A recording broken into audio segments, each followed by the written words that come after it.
Oke, untuk melanjutkan mata kuliah evaluasi dalam pengolahan, materi hari ini terkait dengan modifikasi pati dan resistan starch. Yang perlu kalian pahami bahwa pati alami atau native starch ini maksudnya adalah pati yang tidak dimodifikasi, itu memiliki banyak kelemahan ya, sehingga tidak bisa digunakan secara luas dalam industri pangan. Jadi kenapa tidak bisa dijadikan dalam industri pangan secara luas? Karena memiliki banyak kelemahan. Jadi kelemahan padi secara alami itu ada beberapa. Jadi yang pertama itu adalah retrogradasi yang tinggi. Jadi kalau kalian masih ingat di pertemuan sebelumnya bahwa retrogradasi itu adalah kemampuan padi untuk mengumpul kembali setelah proses gelatinisasi ketika berada pada suhu yang rendah. Ini akan menjadi problem dalam industri pangan ketika padi itu digunakan dalam bahan tambahan pangan ketika produk yang dibuat itu tidak tahan terhadap retrogradasi ya, sehingga padi yang ditambahkan dalam produk pangan tersebut nanti akan mengalami retrogradasi sehingga nanti menurunkan kualitas dari produk tersebut. Berikutnya kelemahan yang lain itu adalah sineresis, di mana sineresis ini kemampuan padi untuk kehilangan air ketika proses disimpan pada suhu ruang. Jadi semakin banyak air yang hilang dari gel pati yang telah terbentuk, itu nanti akan menurunkan kualitas dari produk tersebut. Kemudian kelemahan yang lain, dan ini masih menjadi kelemahan yang penting yang harus kita atasi, itu adalah tidak tahan terhadap suhu tinggi, gaya mekanis, dan pH. Maksud dari tidak tahan terhadap suhu tinggi ini maksudnya adalah padi yang biasanya digunakan untuk meningkatkan kekentalan atau meningkatkan viskositas, ketika pada suhu tinggi, gaya mekanis, dan pH, pati alami ini nanti akan menurun kekentalannya, sehingga akan menjadi masalah serius ketika diaplikasikan dalam industri pangan, terutama untuk meningkatkan kekentalan, di mana produk tersebut menggunakan suhu tinggi dan pengadukan dan kadang menggunakan kondisi asam, sehingga nanti akan menurunkan viskositas, dan ini tidak dikehendaki oleh industri pangan yang menggunakan padi sebagai bahan tambahan pangan. Nah, dari latar belakang itulah modifikasi padi berkembang, dan tujuan utamanya adalah untuk memperbaiki kelemahan-kelemahan tersebut dan juga untuk menghasilkan sifat padi baik fisikokimia, fisik maupun morfologi yang kita kehendaki. Pada prinsipnya modifikasi padi itu dibagi menjadi 3, yaitu fisik, kimia, biologis atau enzimatis.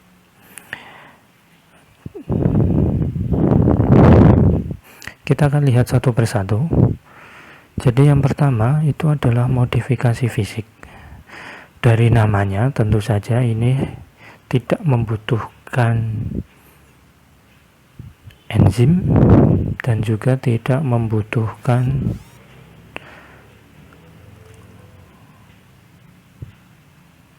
zat kimia atau reagen kimia. Karena modifikasi fisik ini biasanya menggunakan prinsip yang pertama pengaturan kadar air, yang kedua pengaturan suhu, dan yang ketiga adalah gaya mekanis. Sebagai contoh ya, yang pertama adalah HMT. HMT itu adalah heat moisture treatment. Jadi hanya itu heat, M-nya itu moisture, T-nya itu treatment. Apa itu HMT? Nanti di slide berikutnya ya. Kemudian yang kedua adalah annealing. What is annealing? Nanti kita sampaikan di slide berikutnya, dan apa itu perbedaannya dengan HMT. Kemudian pregelatinisasi ini biasanya digunakan untuk membuat produk instan. Contohnya adalah bubur instan semacam itu ya. Dan biasanya pregelatinisasi ini menggunakan alat yang kita sebut sebagai drum dryer. Kemudian ultrasonifikasi, dari namanya dia menggunakan gelombang ultrasonik ya. Jadi larutan pati kita buat, kemudian kita kondisikan dengan gelombang ultrasonik. Tujuannya untuk apa? Tujuannya untuk memecah granula pati menjadi lebih kecil ya, sehingga nanti akan mengakibatkan perubahan sifat fisikokimia maupun morfologi dari pati yang termodifikasi. Kemudian contoh modifikasi fisik lainnya adalah steam explosion. Ini pada intinya adalah larutan pati yang alami ya, sebelum kita modifikasi kita kondisikan dalam tekanan yang sangat tinggi, melebihi 1 atmosfer gitu ya. Kemudian seketika tekanannya kita turunkan sehingga dalam reaktor itu nanti akan mengalami ledakan. Ledakan inilah yang membuat granula pati menjadi pecah sehingga nanti akan mempengaruhi sifat fisikokimia dari pati modifikasi yang dihasilkan. Jadi salah satu contoh dari modifikasi fisik itu adalah hidrothermal treatment. Hidro itu air, thermal itu suhu. Artinya adalah modifikasi pati ini menggunakan prinsip pengaturan kadar air dan pengaturan suhu. Tetapi untuk annealing dan HMT itu ada perbedaan yang sangat mencolok ya. Terutama nanti akan ada perbedaan pengaturan kadar air dan kondisi suhu yang digunakan. Mari kita lihat satu persatu. Jadi yang pertama itu adalah annealing. Jadi annealing itu intinya adalah menggunakan kadar air sedang, intermediate moisture, atau kadar air yang tinggi atau high moisture ya. 40-55% W per W itu maksudnya weight per weight, artinya berat per berat gitu ya. Kemudian kadar air tinggi itu lebih dari 60% weight per weight. Biasanya pengaturan kadar air ini hanya menggunakan proporsi berat air dan pati ya. Jadi kalau airnya 2 porsi gitu, jadi patinya 1 bagian. Jadi misalkan airnya 100 mili, maka pati yang kita gunakan seberat 50 gram. Kemudian setelah diatur kadar airnya, annealing itu menggunakan suhu yang di atas transisi gelas dan di bawah titik gelatinisasi. Boleh dikatakan suhu yang digunakan lebih rendah daripada suhu HMT, karena suhu gelatinisasi dari pati itu berbeda-beda berdasarkan sumber patinya. tetapi biasanya tidak lebih dari 95. Artinya annealing itu menggunakan suhu di atas 50, di bawah 95. Hal itulah yang nanti akan membedakan dengan HMT, karena HMT itu suhunya adalah di atas titik gelatinisasinya, atau singkat kata suhu yang digunakan dalam proses HMT itu adalah suhu yang cukup tinggi di atas gelatinisasi, jadi 90 hingga nanti 140 ataupun 120 tergantung dari jenis pati berdasarkan sumber patinya. Kemudian kadar air yang digunakan itu terbatas atau kurang dari 35%. Lah, secara teknis ini bagaimana cara mengatur kadar airnya? Jadi yang pertama yang perlu kalian cari itu adalah initial moisture content atau kadar air mula-mula dari pati yang akan dimodifikasi. Sebagai contoh, biasanya sekitar 9-10% atau di bawah 15%, maka harus kalian cari kira-kira berapa mili air yang ditambahkan sehingga mencapai 35%.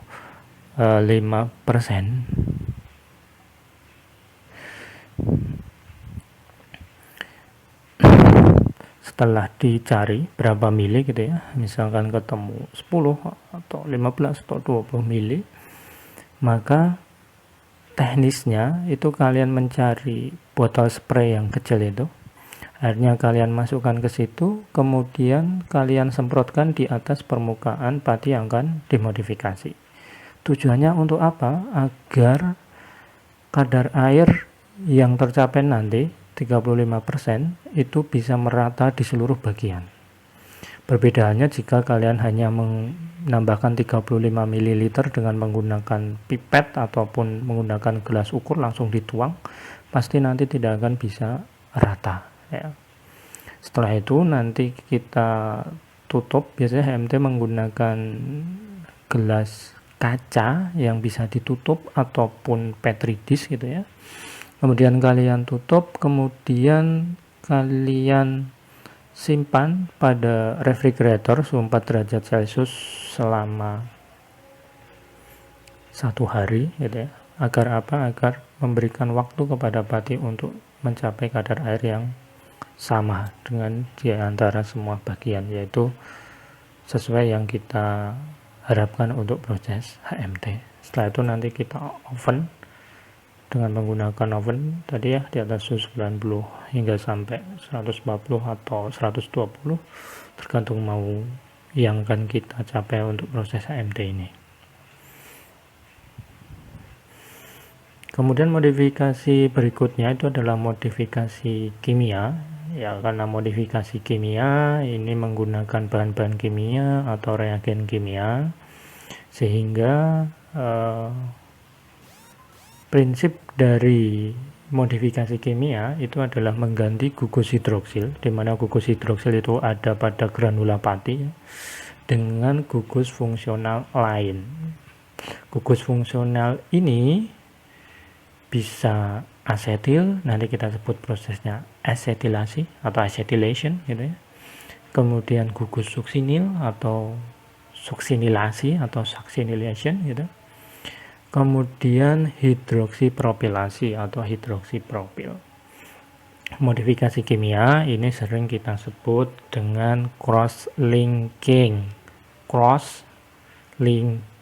atau pati ikatan silang. Jadi pati ikatan silang itu prinsipnya adalah menggunakan modifikasi kimia.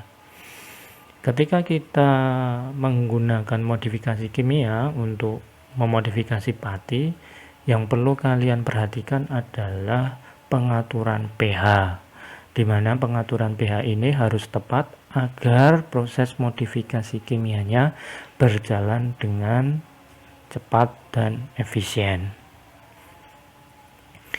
Setelah nanti kita atur kondisi pH-nya ketika proses modifikasi kimia, jangan lupa setelah modifikasi kimia berakhir harus kita netralkan sebelum kita keringkan, ya, agar supaya residu-residu dari kimia tadi ya bisa berkurang, dan juga yang penting pati yang akan kita hasilkan harus pH netral, jangan sampai lupa.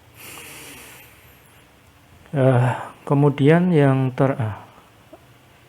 sebelumnya ini ada tabel ya, sebagai contoh proses modifikasi kimia, di mana proses modifikasi kimia itu ada yang menggunakan reagen asetil, saksinil, kemudian yang lainnya. Tetapi yang namanya modifikasi kimia itu ada advantage atau kelebihannya dan juga ada kekurangannya. Sebagai contoh acetylation gitu ya. Jadi biasanya proses asetilasi ini digunakan untuk bertujuan meningkatkan phase clarity. Phase clarity itu adalah kejernihan pasta pati setelah gelatinisasi. Ini menjadi sangat penting ketika kita ingin membuat produk misalkan biodegradable film, di mana di situ transparansi dari filmnya itu akan menjadi sangat penting, sehingga proses asetilasi ini menjadi pas ketika kita ingin membuat produk biodegradable film dengan warna atau dengan kejernihan pasta yang tinggi. Kemudian kelebihan lainnya itu adalah mencegah retrogradasi ya. Jadi begini, kenapa proses asetilasi itu bisa mencegah retrogradasi dan nanti akibatnya meningkatkan pasta phase clarity?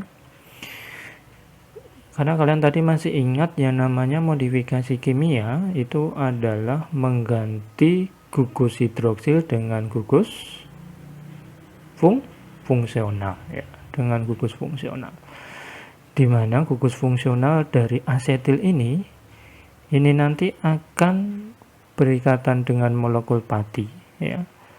Karena adanya gugus fungsional sehingga nanti akan menghalangi molekul pati baik amilosa ataupun amilopektin untuk berikatan kembali ketika proses retrogradasi, sehingga nanti retrogradasi dapat dicegah.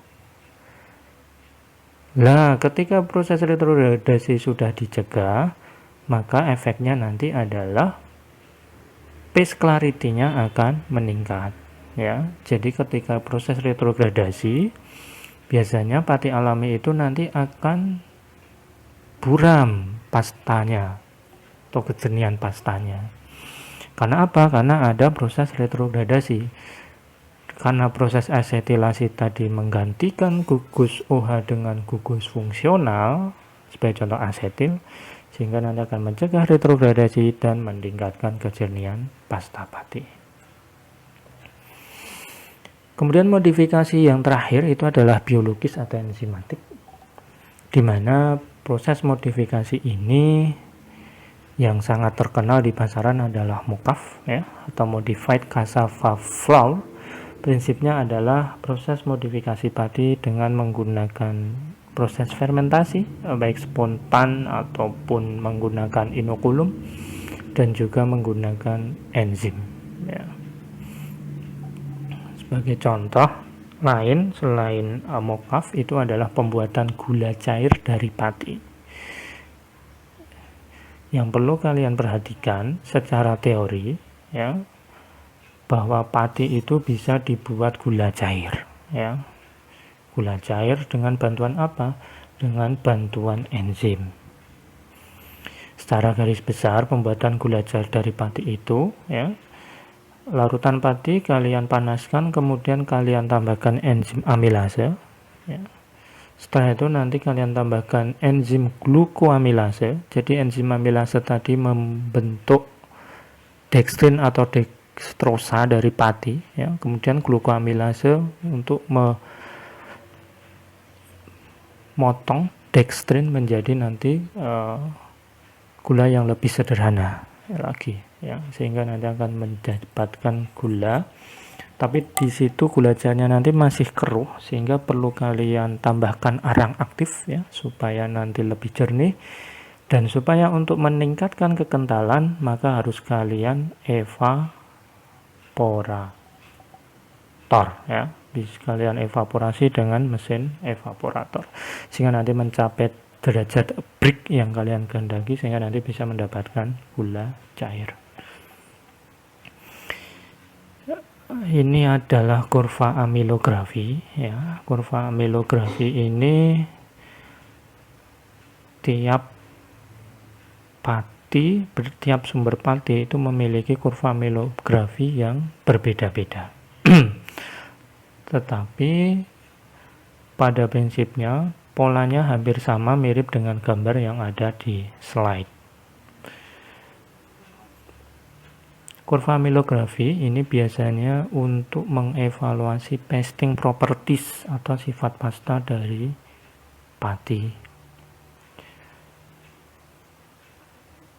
Kurva amilografi pati ini ya, ini bisa kita analisa menggunakan alat. Jadi yang pertama adalah RVA atau Rapid Viscoanalyzer, dan yang kedua adalah Brabender. Itu hanya beda merek ya, tetapi yang jelas nanti akan berbeda satuan. Kalau RVA itu satuan viskositasnya adalah RVU ya, Rapid Visco Unit ya. Yang kedua, yang Brabender itu adalah BU atau Brabender Unit. Tetapi untuk satuan viskositas dari kurva amilografi itu secara standar internasional atau SI itu biasanya adalah CP ya. Saya ulangi, C kecil P besar atau centipoise ya. Itu nanti akan ada konversinya BU RVU ke centipoise.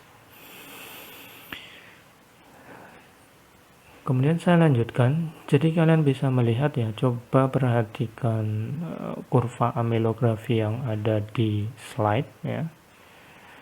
Di situ bisa kalian lihat ya, sumbu Y yang sebelah kiri itu adalah viskositas ya. Itu satuannya RVU, berarti kurva ini didapatkan dari alatnya namanya RVA. Kemudian sumbu X itu adalah waktu ya. Kemudian sumbu Y yang sebelah kanan adalah suhu. Kemudian dari RVA ini kita akan mendapatkan banyak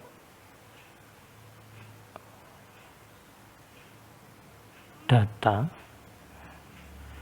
Sebagai contoh, di paling bawah itu ada pasting temperature ya. Pasting temperature, di mana pasting temperature ini digunakan untuk mengevaluasi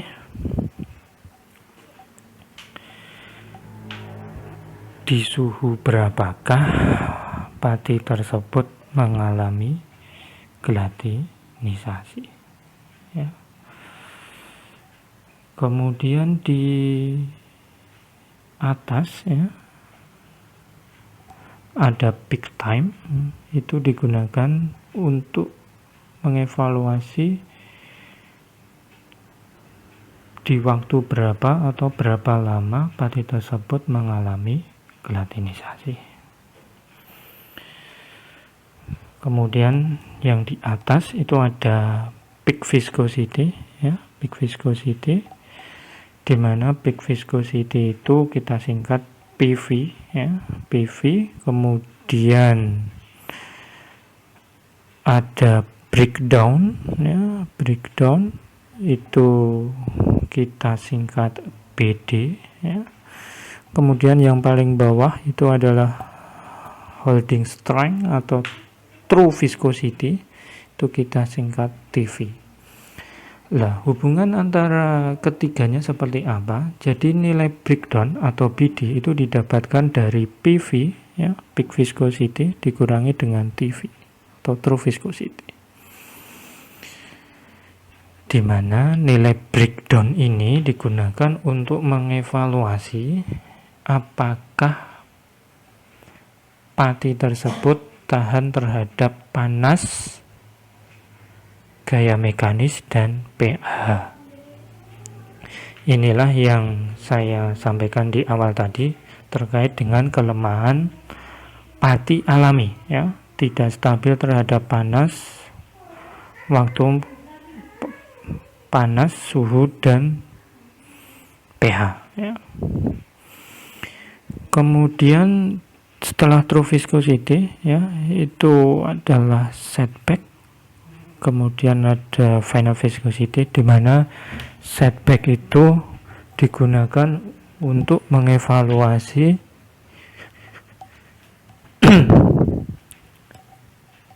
pati tersebut mengalami retrogradasi secara mudah atau tidak ya. Jadi nilai setback itu kita peroleh dari final viscosity dikurangi dengan, ini salah ketik, yang benar adalah true viscosity.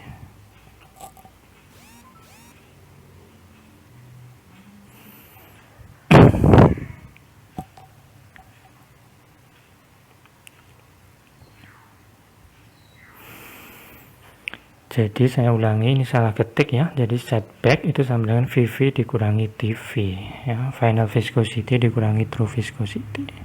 Jadi yang perlu kalian ingat, peak viscosity itu adalah nilai viskositas pati ketika mengalami gelatinisasi. Kemudian true viscosity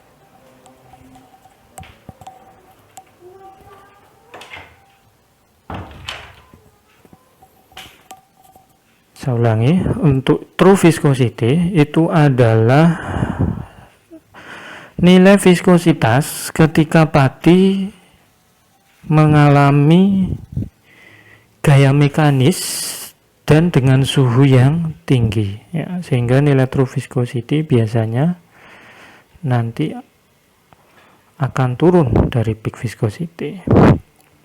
Kemudian FV atau final viscosity itu adalah nilai viskositas pati ketika telah mengalami retrogradasi ya.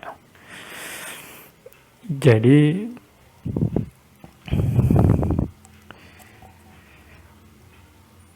nilai retrogradasi itu kita bisa mengevaluasi dari nilai setback. Jadi kalau nilai setback itu tinggi, artinya pati tersebut mudah mengalami retrogradasi.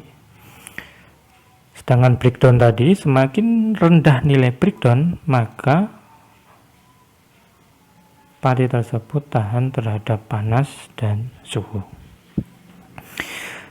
Jika ada pertanyaan terkait dengan fasting properties, nanti silahkan komen ya, kemudian bisa ditanyakan di kelas online ini.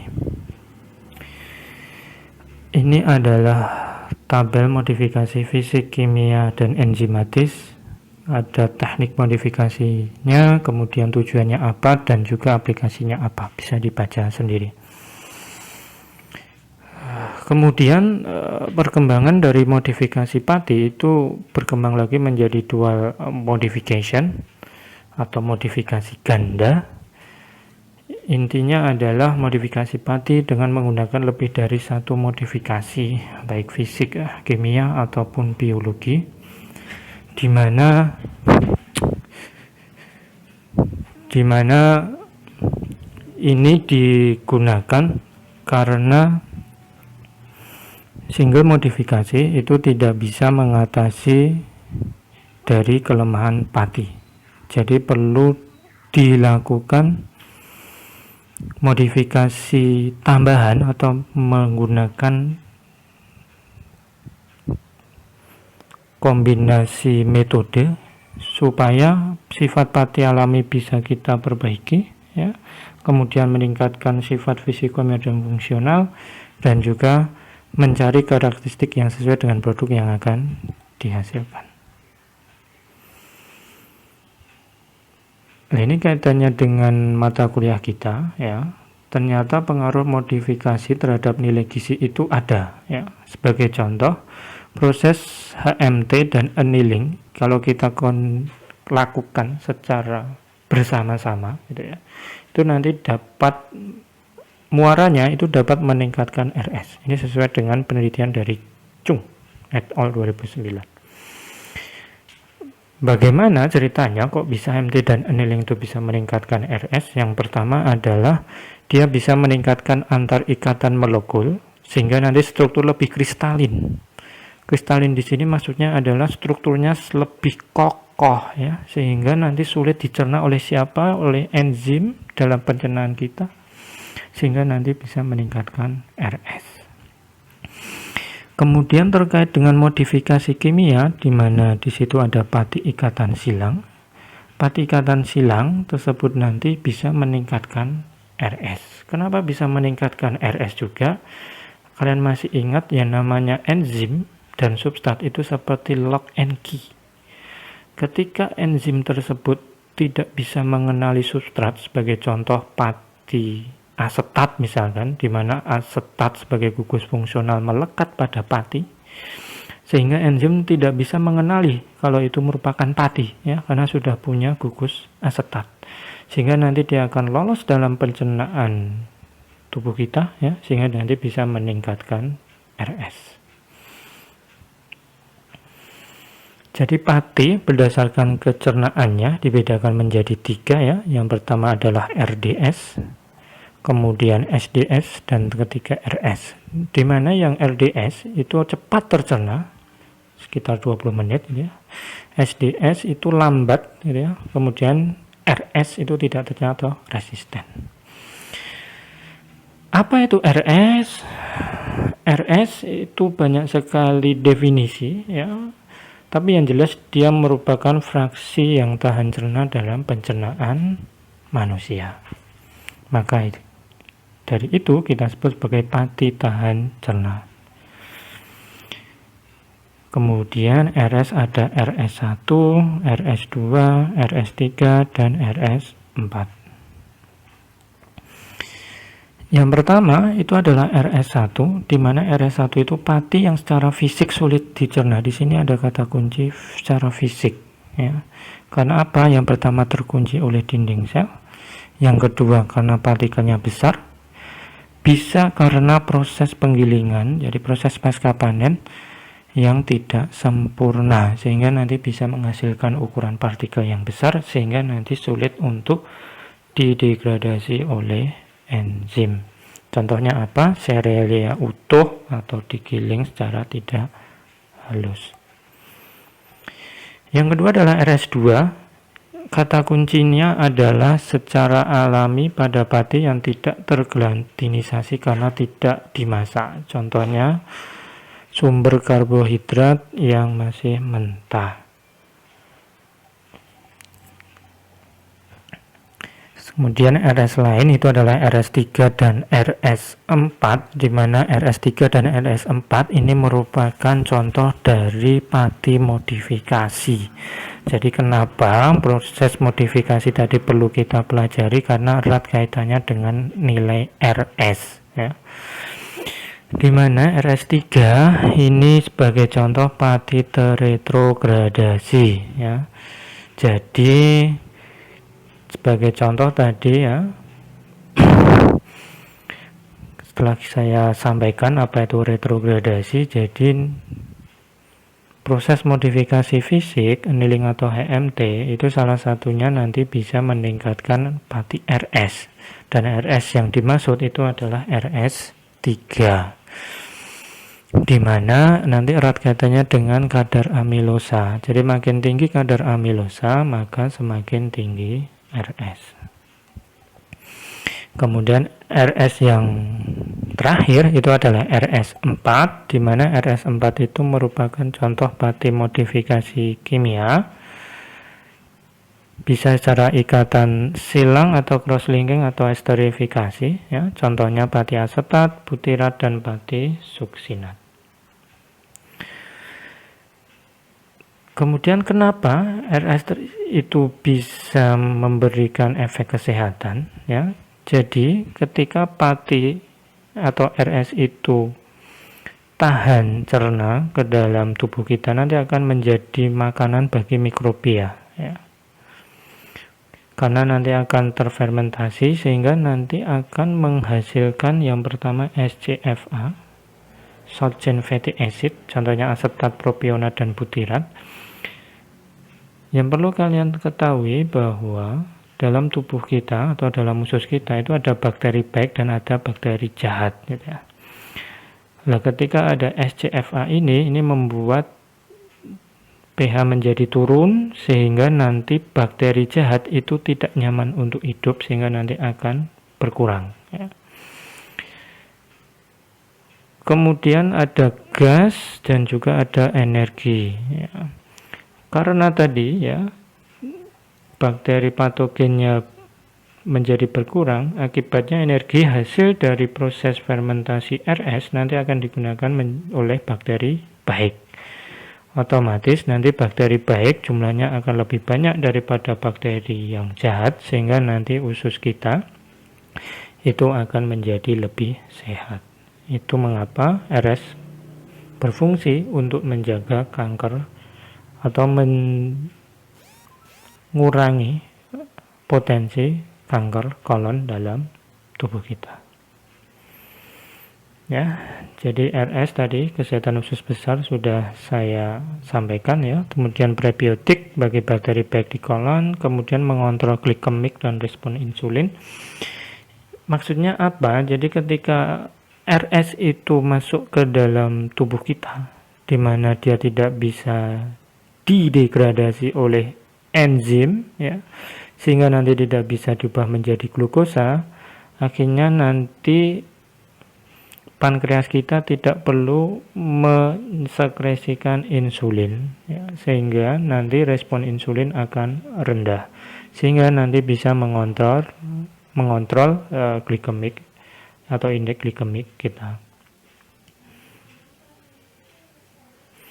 Kemudian juga bisa memberi rasa kenyang dan menurunkan intake energi, sama prinsipnya, jadi tidak bisa dicerna oleh tubuh sehingga nanti memberikan rasa kenyang dalam lambung dan juga menurunkan kolesterol dan trigliserida.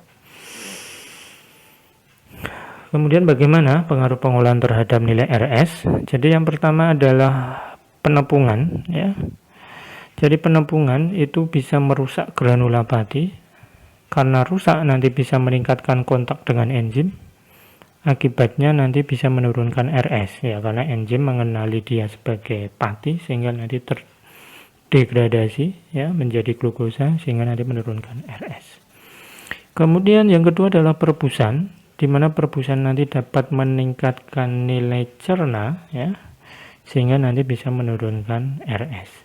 Ya, pada prinsipnya adalah semakin tinggi nilai cerna, maka nanti berpotensi untuk menurunkan nilai RS. Begitu juga sebaliknya.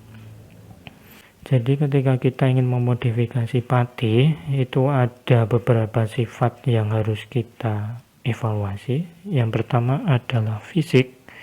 Fisik ini bisa menggunakan derajat putih sebagai satuannya, di mana derajat putih ini bisa kita dapatkan dari LAB, ya.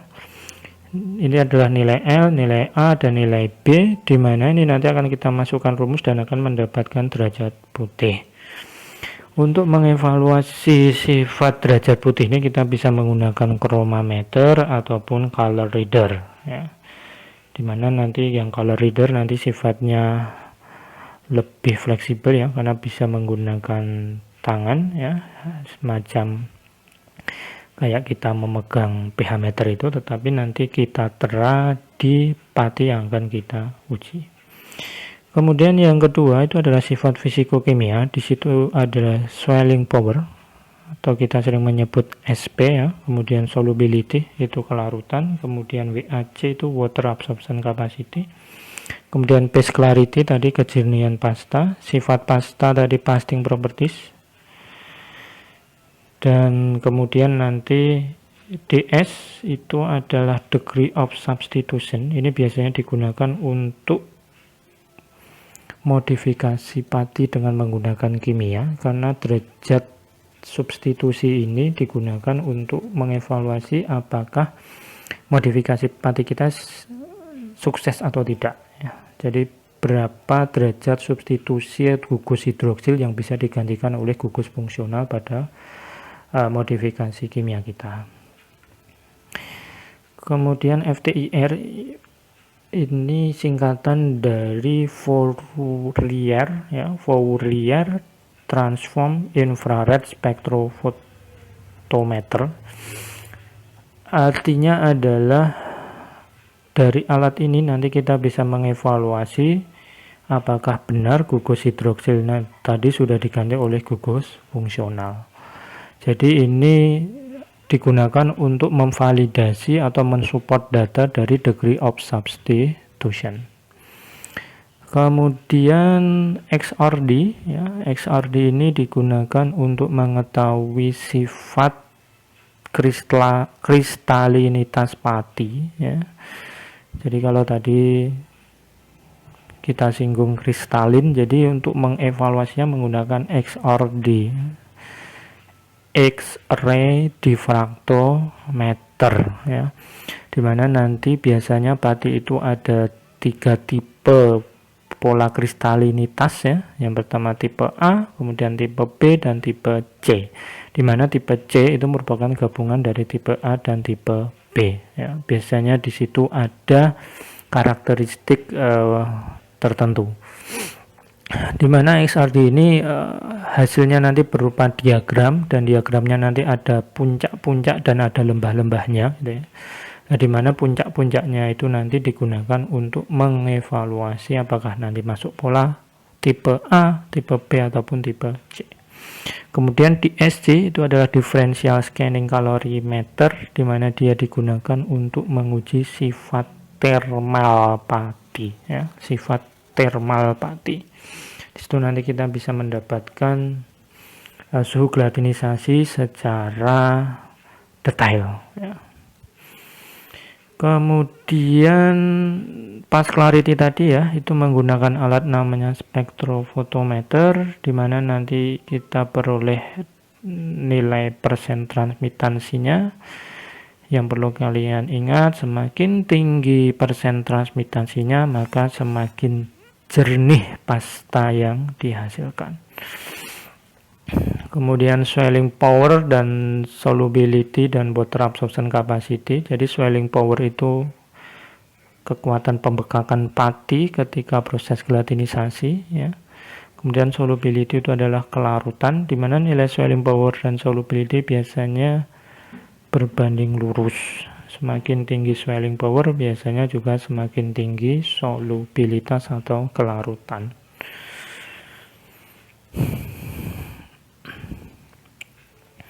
Kemudian nilai swelling power, solubility, dan water absorption capacity itu bisa kita uji hanya menggunakan, yang pertama adalah timbangan analitik ya, yang kedua adalah alat untuk sentrifugasi, di mana swelling power ini nanti kita timbang berat pasta yang dihasilkan atau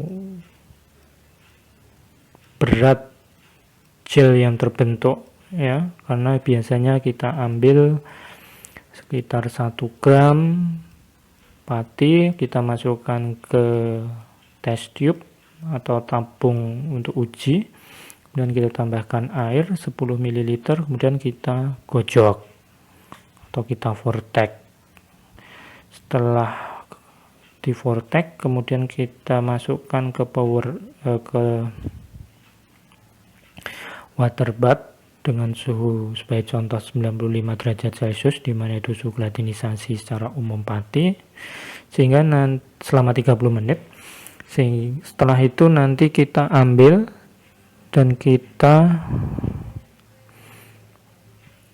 masukkan ke dalam alat sentrifugasi. Kalau dalam alat sentrifugasi nanti kita putar dalam alat tersebut sekitar 30 menit, sehingga nanti akan kita dapatkan bagian bawah itu merupakan gel yang terbentuk, kemudian bagian atasnya itu adalah air. Gel yang terbentuk nanti kita pisahkan dengan airnya ya, dan nanti gel yang terbentuk nanti kita timbang, itulah nanti akan kita dapatkan swelling power. Sedangkan solubility itu adalah air yang hasil sisa sentrifugasi dari swelling power tadi. Kita ambil kemudian kita keringkan pada oven sehingga nanti mencapai berat konstan. Berat residu kita hitung sebagai kelarutan. Kemudian sifat yang terakhir adalah morfologi, ya, dimana itu kita bisa menggunakan mikroskop biasa ataupun secara 3 dimensi menggunakan SEM atau scanning electron microscopy. Nah, biasanya nanti akan kita evaluasi apakah setelah dimodifikasi ada perubahan granula atau tidak. Saya kira itu saja materi kali ini terkait dengan modifikasi pati dan nilai RS. Jika ada pertanyaan mungkin bisa disampaikan di dalam grup ya, silahkan bertanya supaya masih menjadi kebingungan kalian gitu ya. Dan terakhir mari kita tutup dengan berdoa, semoga ilmu yang kalian dapatkan bisa bermanfaat, dan yang penting juga semoga wabah corona ini semoga segera selesai dan kita bisa beraktivitas seperti biasanya. Sebelum kita akhiri, mari kita tutup dengan berdoa bersama-sama. Selesai, kurang lebihnya mohon maaf. Bila demikian, Assalamualaikum warahmatullahi wabarakatuh.